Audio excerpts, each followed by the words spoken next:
After a summer of travel where we didn't get to bring Redford on our trips, we were so excited to finally be leaving for a camping trip where Redford got to go. We were going up to Allaire State Park in central New Jersey. We are at 18, which I'm wondering if this is the same site we had last year, or pretty close to it.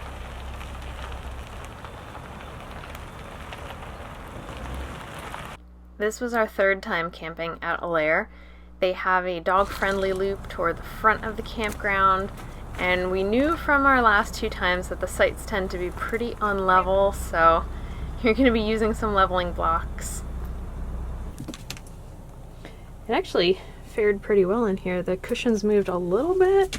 That cushion just slid forward, but look at everything else is pretty much in place. I gotta fix the hammocks fell off on one side, but all in all, I would say that's pretty good for about an hour drive, right? You wanna go in the bed? We got our new winter bedding on this time too. There are these really fuzzy, like Sherpa style pillowcases and this big super fuzzy blanket, which I'm excited to try out with the heater tonight. This year we got Redford a jacket to keep him warm while we're walking around. Red, sit. Sit. Stay. He was not super excited about trying on his jacket for the first time. He was pretty confused about what I was doing to him. But last year he got so cold he was shivering, and I ended up putting one of my sweatshirts on him, which helped. So we figured this year it was time to get him a doggy jacket. And once he had it on, he was actually pretty good with it. Good. Alright, that's pretty good. Oh. Ready to go? Look so handsome. Oh, rub it on me. It's not going to get it off. No,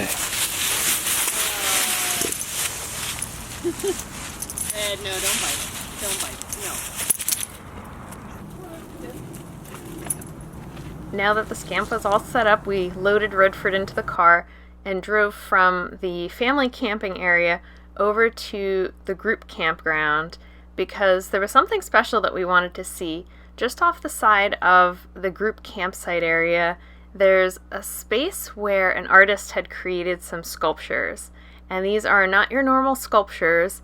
They're made out of natural materials. And I really wanted to see what these looked like. So we headed out on the Pink Trail to see if we could find them.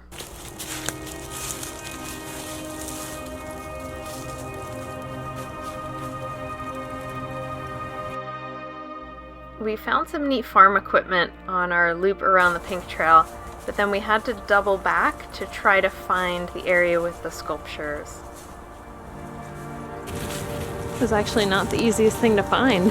I thought we were gonna walk right into it, but first time around the Pink Loop we actually walked past it. We saw a little hut, but we didn't really think anything of it. So I think we got it now.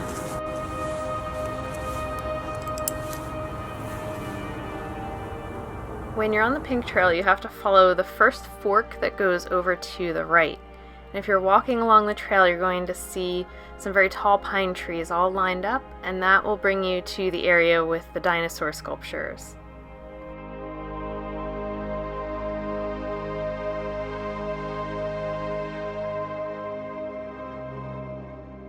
There are several different dinosaurs in this little area among the pine trees, and they are put together using branches and sticks and pine cones and all sorts of natural found items.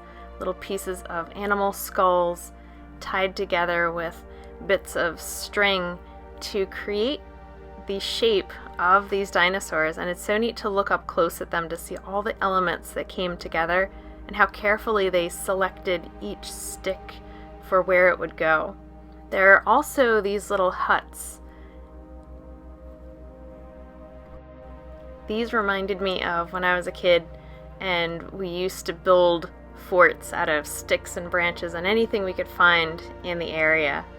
It's a fun element at a state park, not the typical thing that you would see, but it's nice, especially in this area where art is so important, to see how this artist blended a respect for nature with their love of creating.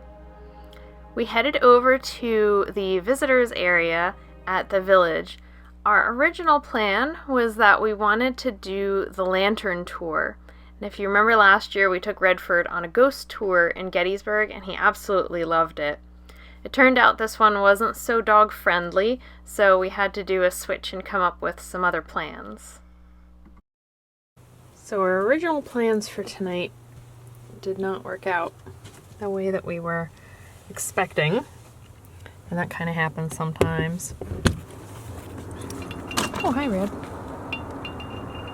So instead, we got a fire and some snacks, and we're gonna watch our Christmas movies.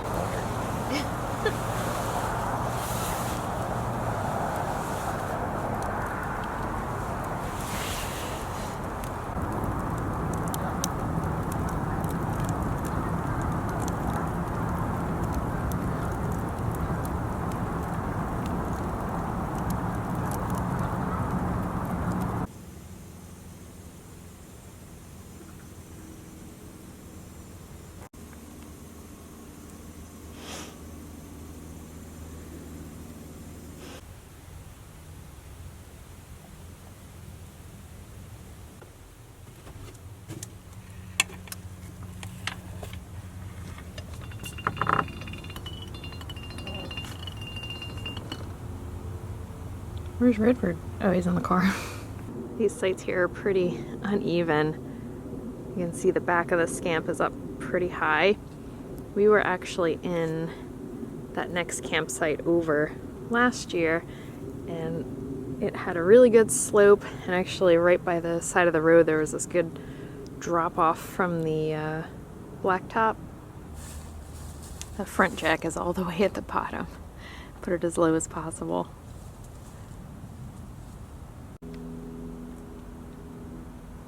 You hanging out in the Jeep? Silly. Our plan for the day was to go from the campground about 20 minutes away to Asbury Park. We love Asbury Park because it is very dog friendly. It's a historic town right on the beach, and they have restored a lot of their older buildings. The old carousel, their convention center. We love the Stone Pony. We've been to many great concerts there. And they have some historic hotels and really great places to eat right along the beach. The boardwalk is dog friendly, the convention center is dog friendly, so that's our favorite kind of thing to do. On the weekends leading up to Christmas, they have a Christmas market in the historic convention center, and that was why we were here. We get to see the beach and walk on the boardwalk, and we also get to do a dog friendly activity in a historic area.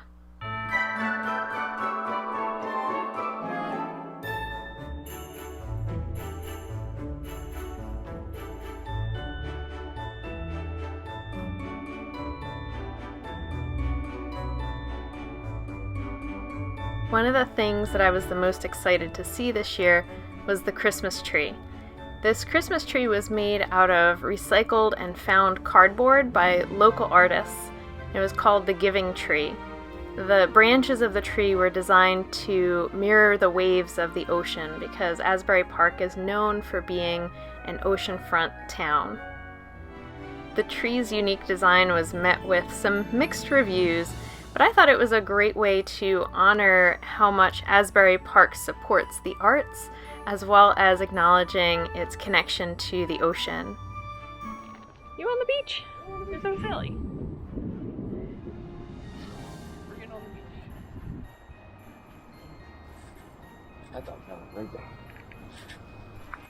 It was a bit cold and windy for a beach day, but Redford didn't seem to mind it with his jacket on. He was running around in the sand having a really great time.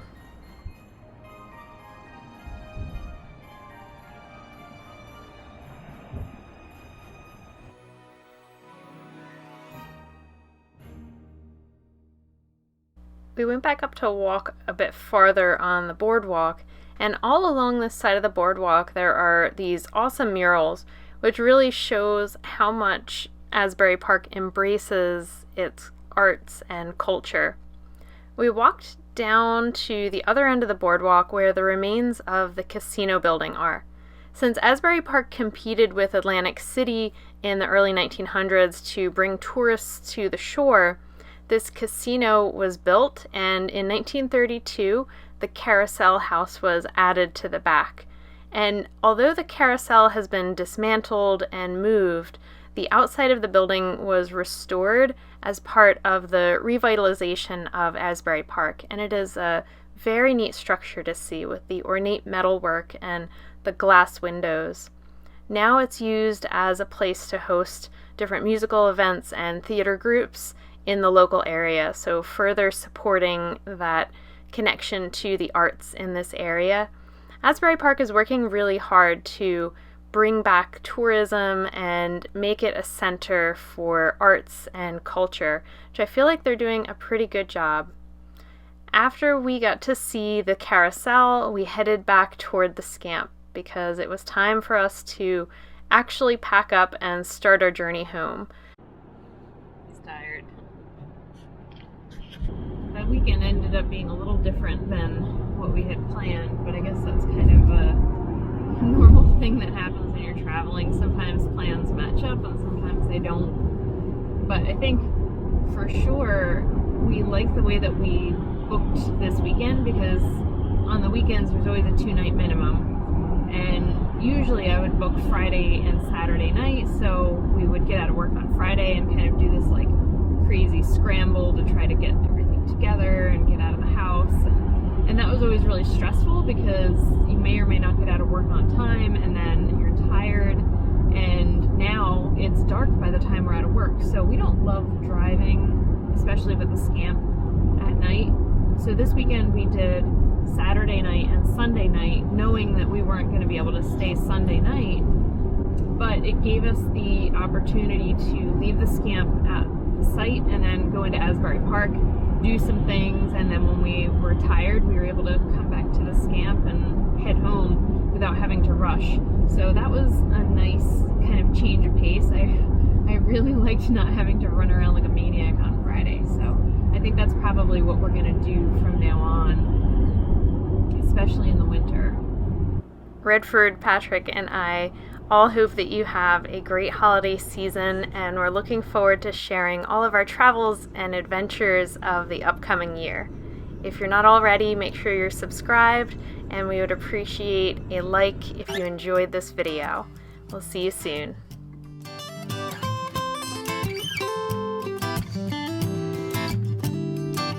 Well, you worried about you and me, the injustice, the next president to be, the news and what you hear, your career. It's time for you to face those fears, and it's all fair to be aware, and I'll be there, so don't be scared.